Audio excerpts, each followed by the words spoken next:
सोचो, तुम किसी रिश्ते की चाहत में हो, ये उम्मीद करते हुए कि वह इंसान तुम्हारा दूसरा आधा बन जाएगा।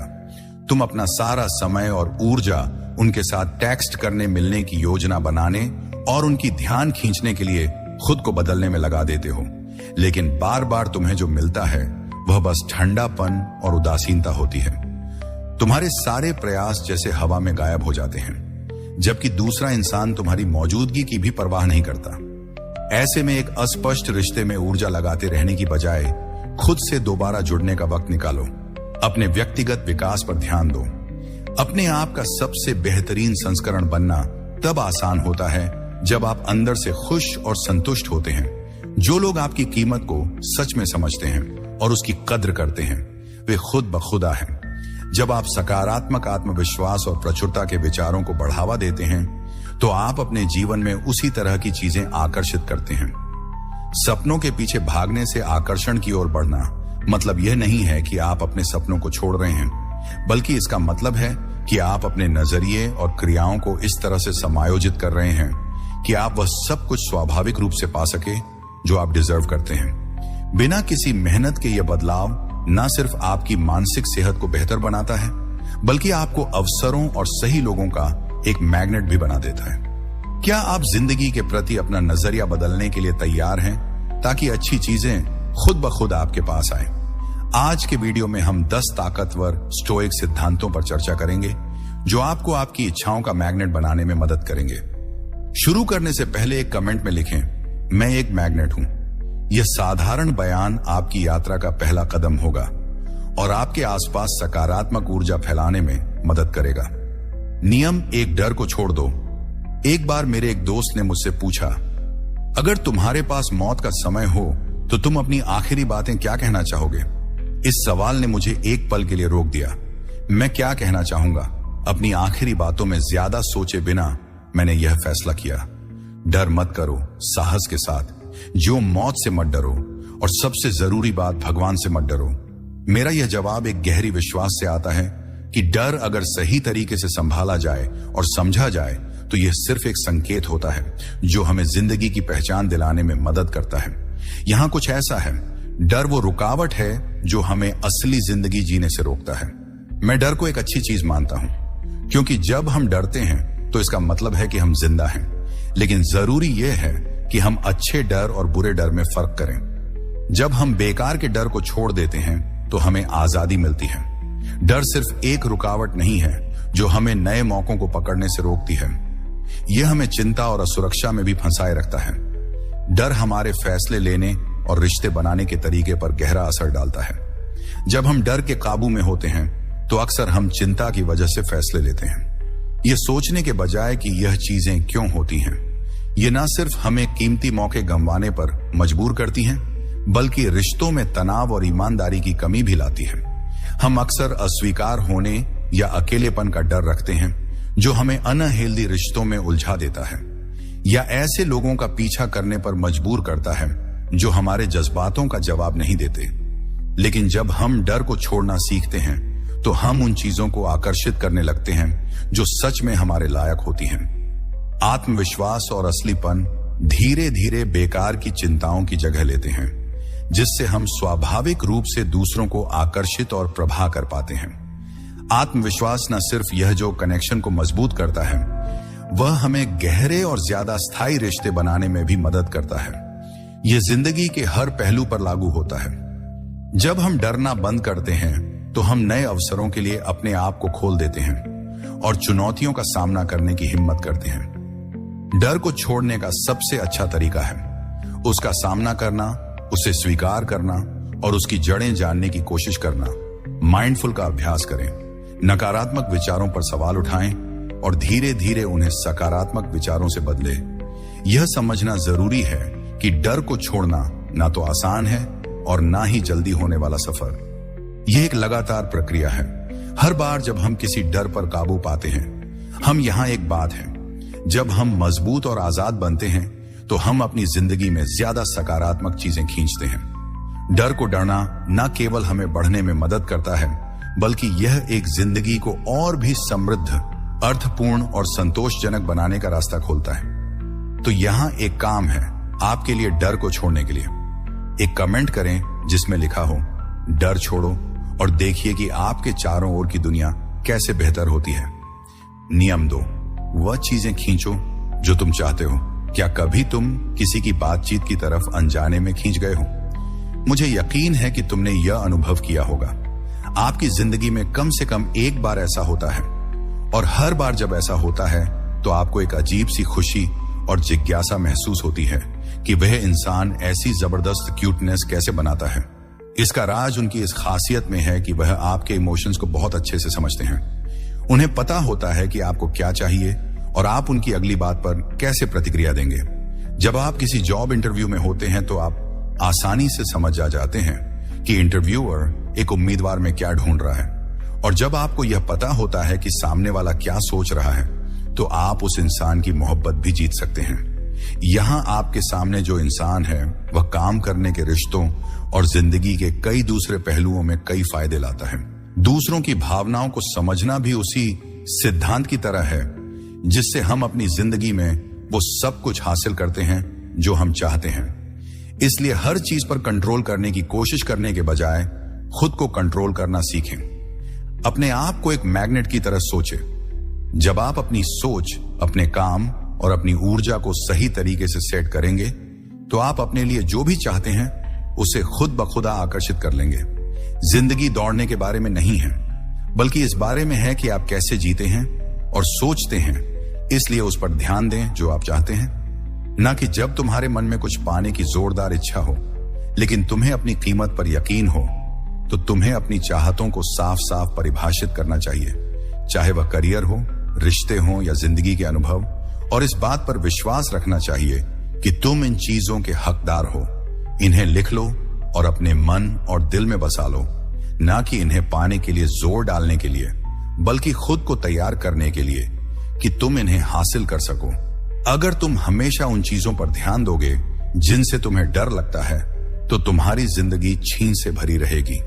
लेकिन अगर तुम उन चीजों पर ध्यान दोगे जो तुम सच में चाहते हो तो तुम उनके लिए रास्ता खोलोगे। रिश्तों में यह सिद्धांत और भी महत्वपूर्ण हो जाता है। क्या तुम सच में प्यार और समर्थन पाना चाहते हो तो पहले उन गुणों को अपने अंदर विकसित करो जिन्हें तुम अपने आसपास देखना चाहते हो। अपने करियर में भी अगर तुम आत्मविश्वास के साथ ऐसा व्यवहार करते हो जैसे तुम पहले ही अपने लक्ष्य हासिल कर चुके हो तो मौके धीरे धीरे तुम्हारे सामने आएंगे। यह सिर्फ ख्वाब देखने वाली बात नहीं है, बल्कि यह एक मजबूत आत्मविश्वास है जो तुम्हारे अंदर से नेचुरली निकलता है ताकि दूसरों का ध्यान आकर्षित कर सके। अपने विचारों और व्यक्तिगत ऊर्जा को समायोजित करके तुम सही लोगों और अवसरों को आकर्षित कर सकते हो। लेकिन याद रखो, आकर्षण यह सिर्फ सकारात्मक सोच की बात नहीं है। आपको कार्रवाई भी करनी होगी। प्रेरित और लक्ष्यमुखी कदम उठाने से आप अपनी आरामदायक स्थिति से बाहर निकलेंगे और अपनी छिपी हुई संभावनाओं को खोज पाएंगे। इन प्रेरित कार्यों के जरिए ही सपने हकीकत बनते हैं, जिससे आपका विश्वास और आंतरिक स्वतंत्रता मजबूत होती है। जब आप एक प्रचुर मानसिकता बनाए रखते हैं, नियंत्रण छोड़ देते हैं और जीवन की प्राकृतिक धारा पर भरोसा करते हैं, तो जो सच में आपका है वह खुद आपके पास आएगा। नियम 3, उत्साहवर्धक क्षणों को अपनाना। यहां हमारे विचारों और ऊर्जा की बात हो रही है। जैसे एक मैग्नेट जो इच्छाओं पर ध्यान केंद्रित करता है, सकारात्मक सोच के जरिए अवसरों और सही लोगों को आकर्षित करता है। अब चलिए तीसरे सिद्धांत में गहराई से उतरते हैं। क्षणों की सराहना करना। अपने जीवन के हर पल को संजो कर रखें। कृपया बिना हिचकिचाहट के कार्य करें और अपने प्रियजनों को अपना प्यार और समय दें, क्योंकि जीवन का दरवाजा कभी भी बंद हो सकता है। जब हम गहराई से जीवन पर विचार करते हैं तो यह अंत ही प्रवाह नहीं है, बल्कि सकारात्मक और नकारात्मक दोनों प्रकार के क्षणों का संग्रह है। जैसा कि एपिक ने कहा था, हम नहीं कर सकते, हम अपनी बाहरी परिस्थितियों को नहीं चुन सकते, लेकिन हम हमेशा यह चुन सकते हैं कि हम उन पर कैसे प्रतिक्रिया करते हैं। हमारे आसपास जो कुछ भी हो रहा है उसे हम कंट्रोल नहीं कर सकते, लेकिन हम यह जरूर चुन सकते हैं कि हम उसे कैसे स्वीकार करते हैं। सकारात्मक पलों को स्वीकार करना और उनका स्वागत करना सिर्फ हार का एक तरीका नहीं है, बल्कि यह आंतरिक शांति पाने का भी एक रास्ता है। इस तरह हम जीवन को एक खुले दिल से जीते हैं। रिश्तों में सकारात्मक पलों को स्वीकार करना और उनकी सराहना करना गहरी और स्थायी कनेक्शन बनाता है। उदाहरण के लिए टॉम की कहानी ले। वह और उनकी पत्नी ने 10 लंबे साल साथ बिताए, खुशियों और साधारण दिन में दुखद यादें। टॉम और उसकी पत्नी का दिन बहुत अच्छा गुजरा। टॉम ने एक पल निकाह और अपने खुश रहने का जज्बा व्यक्त किया। उसने बस इतना कहा, मैं आज तुम्हारे साथ रहकर बहुत खुश हूं। यह साधारण सी बात रिश्ते को मजबूत कर सकती है, एक कनेक्शन बना सकती है, सकारात्मक व्यवहार को प्रेरित कर सकती है और एक स्थायी रिश्ते की मजबूत नींव रख सकती है।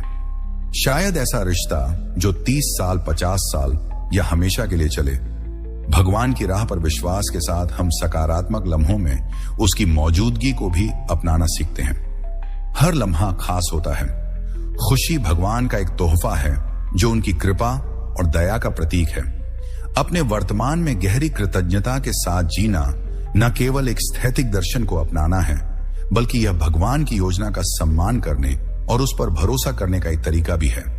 आखिरकार अपने चारों ओर ऐसे लोगों और गतिविधियों को इकट्ठा करो जो सकारात्मक ऊर्जा लाते हैं, क्योंकि इसी तरह खुशी और शांति को बढ़ावा मिलता है।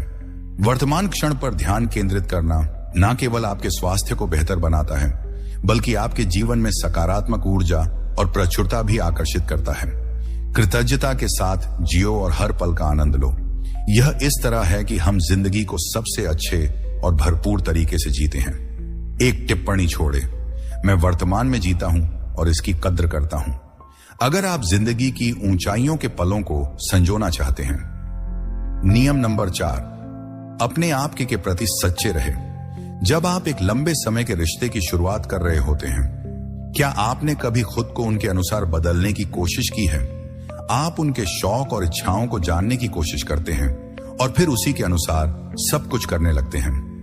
हम सभी सोचते हैं कि यह किसी और के साथ जुड़ने का सही तरीका है, लेकिन जब हम अपने बारे में सोचते हैं तो हमें पता चलता है कि हम में से ज्यादातर लोगों ने कभी ना कभी भी ऐसा समय जरूर बिताया है जब हमें या तो किसी ग्रुप में खुलना है या दूसरों को इंप्रेस करना है। समझदारी से काम करने की बजाय हम अक्सर लोगों को वह बातें बताने लगते हैं जो हमें लगता है कि वे सुनना चाहते हैं, और ऐसे बर्ताव करते हैं जो हमारी असली पहचान के खिलाफ होता है।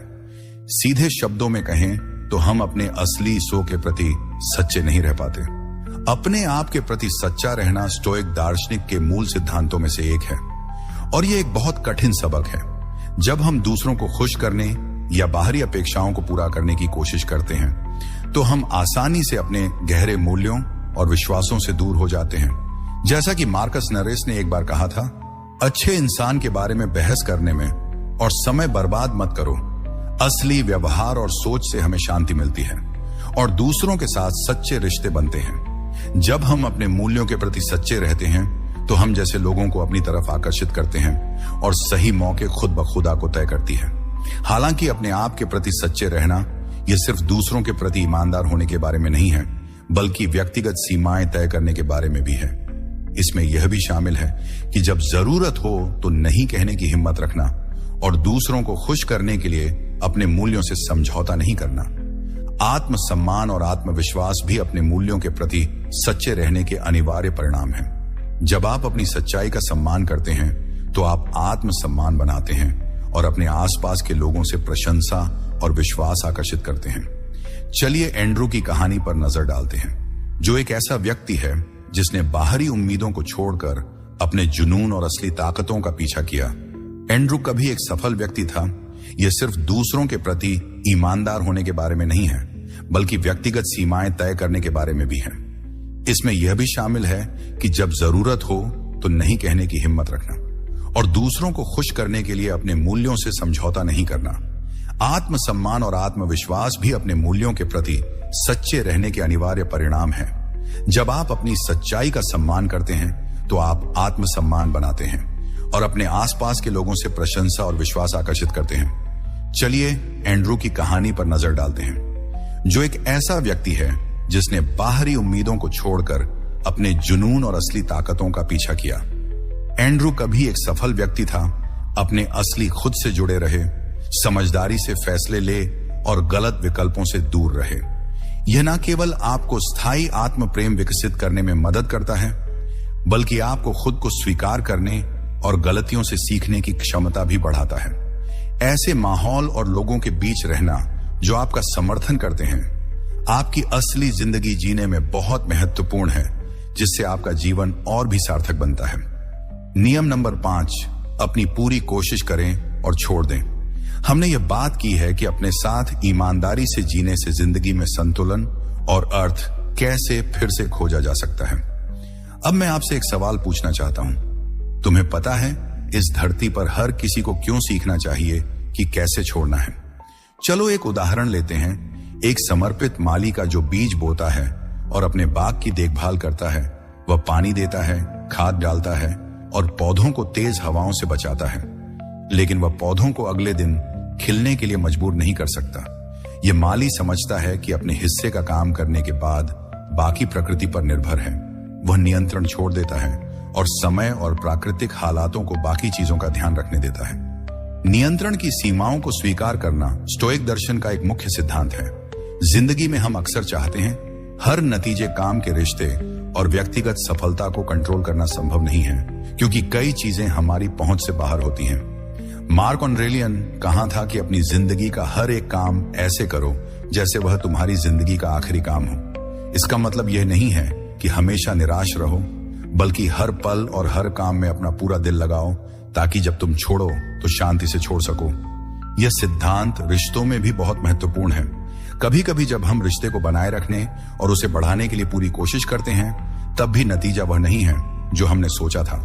लेकिन चीजों को कंट्रोल करने या जोर लगाने के बजाय हमें सीखना चाहिए कि कैसे छोड़ना है, और इस पर भरोसा करना चाहिए कि जो होना है वह अपने आप होगा। यही बात काम या पढ़ाई पर भी लागू होती है। जब आप एक प्रोजेक्ट पूरा कर लेते हैं या परीक्षा की अच्छी तैयारी कर लेते हैं, तो बस तनाव को छोड़ना होता है और भरोसा रखना होता है कि आपकी मेहनत सबसे अच्छे नतीजे देगी। लेकिन छोड़ना मतलब यह नहीं है कि आपको परवाह नहीं है। यह अपनी सीमाओं को समझने और नई संभावना ना और अनजाने के लिए जगह बनाने की बात है। जब हम अपना सर्वश्रेष्ठ करने की कोशिश करते हैं और फिर चीजों को स्वाभाविक रूप से होने देते हैं, तो हम सकारात्मक ऊर्जा को आकर्षित करते हैं, बजाय इसके कि चिंता और तनाव में जीते रहे। असली ताकत खुद पर और अपनी कोशिशों पर भरोसा करने में होती है, यह समझते हुए कि जीवन अपने आप सबसे अच्छे तरीके से चीजों को व्यवस्थित कर देगा। जब हम अपने कार्यों में अपना पूरा दिल और धैर्य लगाते हैं, तो हम परिणामों की चिंता नहीं करते, क्योंकि हमने अपनी ओर से सर्वश्रेष्ठ किया है और बाकी चीजें प्रकृति पर छोड़ देते हैं। मुझे लगता है कि इस 5वें सिद्धांत के माध्यम से आपके पास अब इसका जवाब है। सवाल यह है कि इस धरती पर रहने वाले हर इंसान को क्यों सीखना चाहिए कि छोड़ना कैसे है। तो बताओ तुम्हारा जवाब क्या है। हमें पता है कि तुम हमारे साथ इस रास्ते पर आधे सफर तय कर चुके हो। हमें उम्मीद है कि यह पहले 5 सिद्धांत तुम्हें गहरी समझ और नई प्रेरणा देने में मदद की है। चलो अगले 5 सिद्धांतों की खोज जारी रखते हैं, क्योंकि हर एक नया दरवाजा खोलेगा जिससे तुम अपनी जिंदगी में और भी सुंदरता और अर्थ को आकर्षित कर सकोगे। अब हम 6ठे सिद्धांत में प्रवेश करने वाले हैं। यह तुम्हें अपने लक्ष्यों को अपने मन में स्पष्ट रूप से परिभाषित करने की चाबी है। अपने मन को मजबूत बनाओ और वह मानसिक ताकत तैयार करो जो तुम्हें उन चीजों के करीब लाए जो तुम हमेशा से चाहते थे। नियम नंबर 6, सफलता की कल्पना करो। ओपा मार्कस ऑरेलियस हमें याद दिलाते हैं कि आत्मा अपने विचारों के रंग में रंग जाती है। सकारात्मक कल्पना एक तरीका है जिससे हम अच्छे विचारों से जुड़ सकते हैं। आत्मा को सही मौके पहचानने और उन्हें पकड़ने में मदद करते हैं। जब हम सफलता की कल्पना करते हैं, तो हम न सिर्फ आत्मविश्वास बढ़ाते हैं, बल्कि एक अदृश्य आकर्षण भी पैदा करते हैं जो सही अवसरों और समान विचारधारा वाले लोगों को अपनी ओर खींचता है। कल्पना करना मानसिक है। यहां एक तैयारी का संदेश है कि अगर हम दृढ़ रहें और विश्वास रखें, तो हम अपनी इच्छाओं को पूरा कर सकते हैं।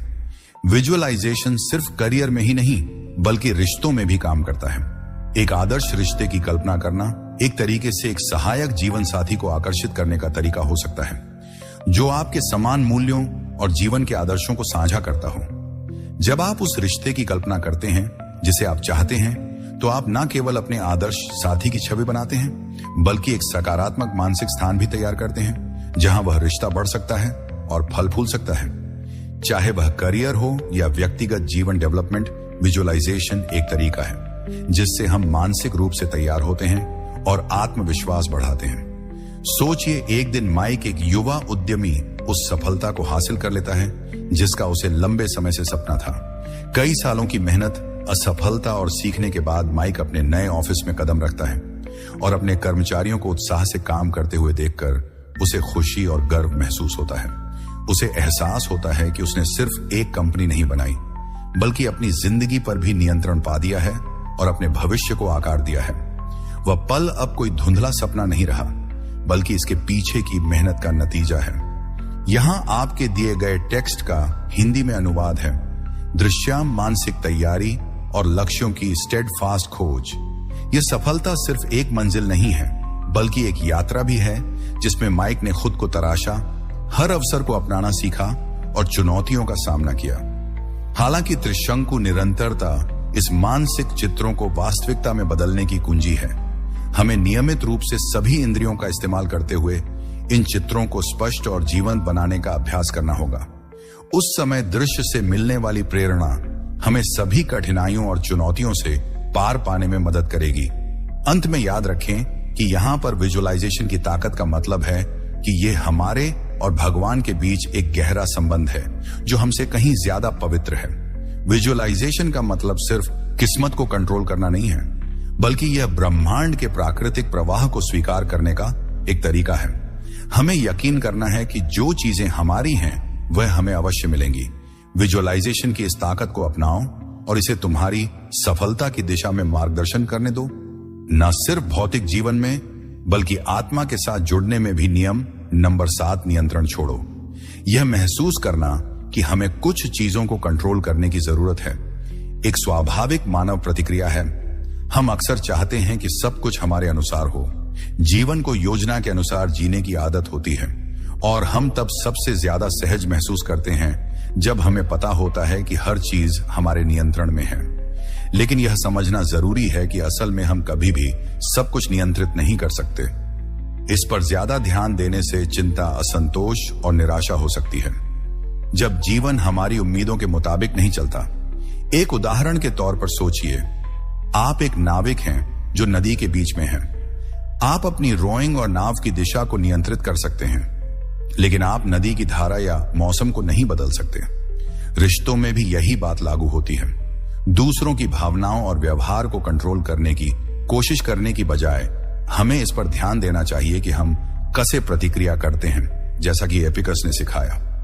हमें जो वास्तव में डराता और परेशान करता है वह बाहरी घटनाएं नहीं होती, बल्कि वह तरीका है जिससे हम उनके बारे में सोचते हैं। हम ये नहीं कंट्रोल कर सकते कि दूसरे क्या करेंगे, लेकिन हम यह तय कर सकते हैं कि हमें कैसे एक्शन लेना है। उदाहरण के लिए, अगर एक दोस्त जिसका नाम जॉन है महसूस करता है कि उसे काम पर अनुचित तरीके से ट्रीट किया जा रहा है, तो वह अपने सहकर्मियों को अलग तरीके से व्यवहार करने के लिए मजबूर नहीं कर सकता, लेकिन वह अपनी प्रतिक्रिया चुन सकता है। शांत रहना, सही तरीके से व्यवहार करना और अपनी प्रोफेशनलिज्म को दिखाना, काबू छोड़ना मतलब ना तो आलसी होना है और ना ही बेकार रहना। इसका मतलब है कि आप अपनी पहुंच में जो चीजें हैं उन पर ध्यान केंद्रित करें। आपकी मेहनत, आपकी स्किल्स और आपकी तैयारी जैसे बाजार टीम की डायनामिक्स या बाहरी हालात, ये सब आपके नियंत्रण से बाहर हैं। इन बातों की चिंता करने से सिर्फ बेवजह का तनाव ही बढ़ेगा। वर्तमान को स्वीकार करना काबू छोड़ने के लिए एक महत्वपूर्ण कदम है। पल में जीना और माइंडफुल का अभ्यास करना हमें भविष्य की चिंता करने से रोकता है और वर्तमान में अच्छी चीजों का आनंद लेने में मदद करता है। जैसे कि ध्यान करना, योग और प्रकृति से जुड़ना हमें अपने अंदर की ओर ध्यान केंद्रित करने में मदद कर सकता है और उन चीजों को कंट्रोल करने की इच्छा को कम कर सकता है जो हमारी नहीं है। कंट्रोल को छोड़ने के फायदे बहुत बड़े हैं। इससे हम अधिक अनुकूलनशील बनते हैं, चुनौतियों का सामना धैर्य और शांतता के साथ कर पाते हैं और अपने जीवन में अधिक सकारात्मक अनुभवों और ऊर्जा को आकर्षित करते हैं। सिद्धांत संख्या 7 के माध्यम से हम आपके विचार सुनना चाहेंगे। क्या आप एक कहानी साझा कर सकते हैं जहां कंट्रोल छोड़ने से आपका जीवन बदल गया? अपनी कहानी हमें नीचे कमेंट्स में बताएं।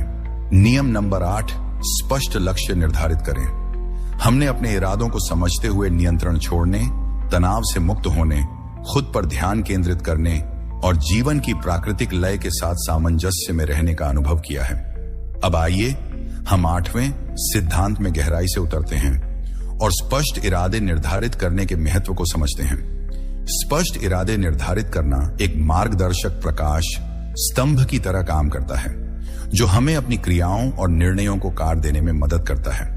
मार्कस ऑरेलियस अक्सर खुद को याद दिलाते थे, आपके पास अपने मन पर नियंत्रण है, बाहरी घटनाओं पर नहीं। इसे समझे और आप ताकत पाएंगे। यह बात भी इसी पर लागू होती है। रिश्तों में साफ इरादे न केवल बातचीत को ज्यादा पारदर्शी बनाते हैं, बल्कि स्वस्थ सीमाएं भी तय करते हैं, जिससे गलत फहमियां और टकराव से बचा जा सकता है। जब आप अपने रिश्ते से जो चाहते हैं वह स्पष्ट कर लेते हैं, तो आप ऐसे लोगों को आकर्षित करते हैं जो आपकी सोच और व्यक्तिगत और पेशेवर लक्ष्यों के साथ जुड़ते हैं। साफ इरादे एक कंपास की तरह होते हैं, जो आपको लुभावने मौकों या अस्थायी असफलताओं के बीच खोने से बचाते हैं। जब आप अपने मूल्यों और प्राथमिकताओं को स्पष्ट करते हैं, तो हर कार्रवाई का एक दिशा और उद्देश्य होता है और आपको अब किसी चीज का पीछा नहीं करना पड़ता। यहां का मतलब है कि सफलता तब आपके पास आएगी जब आप सही और लगातार काम करेंगे। विजुअलाइजेशन एक शानदार तरीका है अपने इरादों को मजबूत करने का। अपने लक्ष्यों की कल्पना करें और इन इरादों को अपने अवचेतन में बैठने दें। जैसा कि सैनिका ने कहा था, अगर आप नहीं जानते कि आप किस दिशा में जा रहे हैं, तो कोई भी हवा आपके लिए फायदेमंद नहीं होगी। लेकिन याद रखें, इस यात्रा में हमें लचीला रहना और हालात बदलने पर खुद को ढालने के लिए तैयार रहना भी जरूरी है। लचीलापन का मतलब हार मानना नहीं है, बल्कि यह आपके मूल मूल्यों को बनाए रखते हुए ढलने की क्षमता है। भले ही हालात कितने भी बदल जाएं, चीजें हमेशा उम्मीद के मुताबिक नहीं चलती। इसका एक बेहतरीन उदाहरण है लूक, जो एक ऐसे आदमी हैं जिनके करियर के बड़े सपने हैं। उन्होंने अपने लक्ष्यों को लिखकर उनकी कल्पना करने में समय बिताया, लेकिन जब एक अप्रत्याशित घटना हुई तो लूक ने समझा कि सब कुछ उसके नियंत्रण में नहीं है। उसने अपने नियंत्रण को छोड़ने का फैसला किया, यह भरोसा करते हुए कि भगवान की मार्गदर्शन से उसे सही रास्ता दिखाया जाएगा। इस विश्वास के साथ लूक ने शांति महसूस की और उस पर ध्यान केंद्रित किया जो वह खुद नियंत्रित कर सकता था।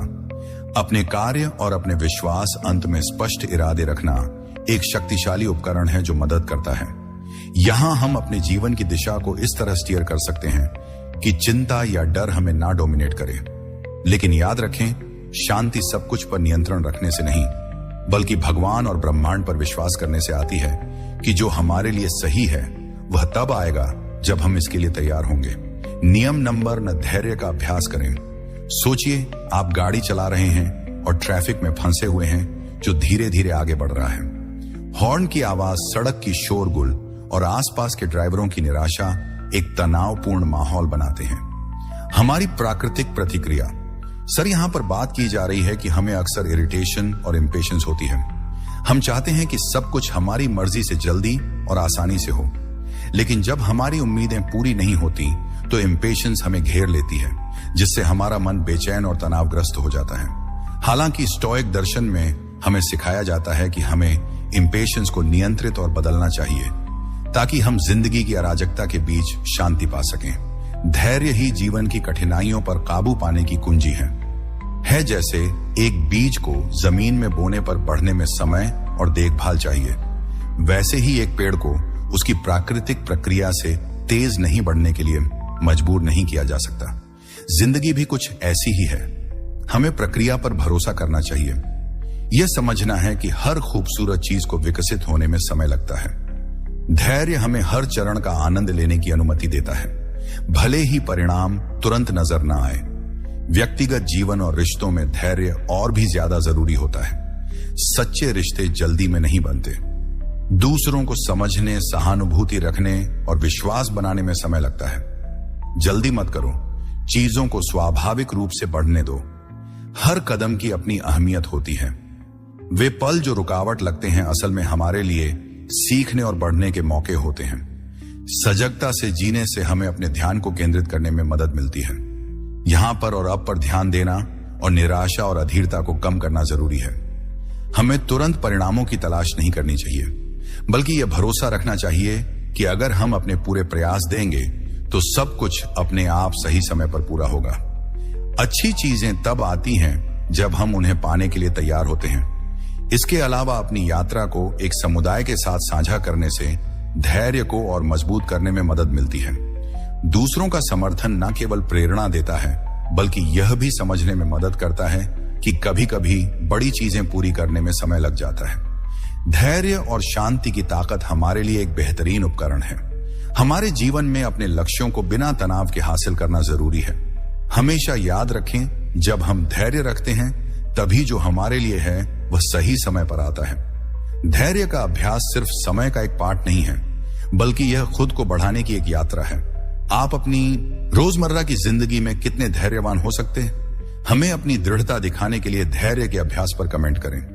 क्या आपने कभी सोचा है कि क्या आप सच में अपने आप से सही तरीके से प्यार कर रहे हैं?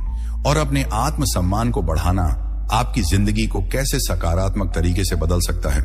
क्या आप जानते हैं कि आत्म प्रेम और आत्म मूल्य का पोषण न केवल हमारी मदद करता है, यहां पर वह टेक्स्ट का अनुवाद है, खुद को अच्छा महसूस कराना केवल सेहत के लिए यही नहीं, बल्कि आत्मविश्वास, ताकत और सकारात्मक चीजों को आकर्षित करने की क्षमता भी लाता है। अब चलिए समझते हैं कि आत्म प्रेम क्यों खुशी और सफलता के लिए हर क्षेत्र में एक बुनियाद है। नियम नंबर 10, आत्म प्रेम और आत्म सम्मान को विकसित करें। जो इंसान थोड़े में खुश नहीं है, वह कभी भी ज्यादा में खुश नहीं हो सकता। याद दिलाया कि खुद की कद्र करना और खुद को सराहना बहुत जरूरी है। यह सब कुछ अंदर से शुरू होता है, न कि बाहरी स्रोतों से मान्यता खोजने से। आत्म प्रेम और आत्म सम्मान यही है। यहां एक शांत और संतोषजनक जीवन जीने के लिए कुछ बुनियादी बातें हैं। एक संतुलित जीवन जीने के लिए हमें अपने आप को एक अनोखे व्यक्ति के रूप में प्यार करना और उसकी अहमियत समझनी होगी, जिसमें कई गुण और ताकत है जिनकी कद्र होनी चाहिए। अपने आप से प्यार करना घमंड या दिखा के बराबर नहीं है। यह अपने आप को गहराई से समझने का मामला है। अपनी अंदरूनी कीमतों और अनोखे गुणों को पहचानने का स्टोइक दर्शन हमें यह सिखाता है कि हमें उन चीजों पर ध्यान नहीं देना चाहिए जिन्हें हम नियंत्रित नहीं कर सकते, बल्कि हमें उस पर ध्यान केंद्रित करना चाहिए जो हमारे हाथ में है। आत्म जागरूकता और अपनी कीमत को समझना और प्यार करना ही असली बात है। हमें अब दूसरों से मंजूरी या स्वीकार्यता की जरूरत नहीं है, ताकि हम अपनी कीमत महसूस कर सकें। जब आप अपने आप से प्यार और सम्मान करते हैं, तो आप यह तय करते हैं कि दूसरे आपको कैसे ट्रीट करें। खुद पर कंट्रोल रखें और दूसरों को अपने दिमाग या अपनी कीमत पर हावी ना होने दें। सबसे अच्छे रिश्ते वह होते हैं जो आपकी असली कीमत को दर्शाते हैं, और जब आप खुद को प्यार करते हैं, तभी आप उन लोगों को आकर्षित कर सकते हैं जो आपकी इस कीमत को समझते हैं। आत्म प्रेम न केवल रिश्तों को प्रभावित करता है, बल्कि यह व्यक्तिगत और पेशेवर विकास को भी बढ़ावा देता है। जब आप खुद को प्यार और सम्मान देते हैं, आप खुद पर विश्वास करना सीखते हैं और अपने जुनून और लक्ष्यों को पाने के लिए बहादुर बनते हैं। इससे आप अपने लिए ऊंचे मानक तय करते हैं और कई अवसरों के दरवाजे खुलते हैं, क्योंकि आपको अपनी क्षमताओं पर भरोसा होता है। अंत में खुद के प्रति दया रखना बहुत जरूरी है। खुद को दयालुता और समझदारी से पेश आए, अपनी ताकतों को पहचाने और अपनी गलतियों को माफ करें। उन गतिविधियों में शामिल हो जो आपकी आत्मा को पोषण देती हैं। सकारात्मक लोगों से जुड़े और सकारात्मक सोच का इस्तेमाल करें। इससे आपकी आत्म सम्मान को और मजबूती मिलेगी। कुछ चीजें आपके नियंत्रण से बाहर होती हैं। यह आपकी आंतरिक शांति को प्रभावित नहीं करना चाहिए। इसीलिए आत्म प्रेम को विकसित करना एक मजबूत कदम है, जो आपको अपने भाग्य पर नियंत्रण लेने और असली शांति का अनुभव करने की अनुमति देता है। हम अक्सर इच्छाओं और डर के तूफान में फंस जाते हैं। ऐसी चीजों को ढूंढते हैं जो हमारे नियंत्रण से बाहर होती हैं। स्टोइक दर्शन के 10 सिद्धांतों के माध्यम से हम सीखते हैं कि सच्ची खुशी आंतरिक आत्म नियंत्रण में है। हमें उस पर ध्यान केंद्रित करना चाहिए जो हम नियंत्रित कर सकते हैं, और उन परिणामों को छोड़ देना चाहिए जो हमारे नहीं हैं। जब हम पीछा करना बंद कर देते हैं और खुद के सबसे अच्छे संस्करण बनकर अच्छी चीजें आकर्षित करना शुरू करते हैं, तब हम सही मायने में खुश रहते हैं। जिंदगी खुद ब खुदा प्रवाह पर भरोसा करते हो और उसे कंट्रोल करने की कोशिश करना बंद कर देते हो, तो तुम अपने रास्ते में शांति और सफलता पाएंगे। अब मैं तुमसे पूछना चाहता हूं, इस वीडियो में कौन सा स्टोइक सिद्धांत तुम्हें सबसे ज्यादा प्रभावित किया? कृपया कमेंट में बताओ कि तुमने उस सिद्धांत से क्या सीखा। अगर तुम्हें यह वीडियो मददगार लगा तो इसे लाइक करो, अपने प्रियजनों के साथ शेयर करो और चैनल को सब्सक्राइब करना मत भूलना, ताकि अगला वीडियो तुमसे छूट ना जाए। स्टोइक दर्शन पर कंटेंट है। लेटेस्ट वीडियो के लिए बेल दबाना मत भूलना देखने के लिए। धन्यवाद। अगली वीडियो में मिलते हैं।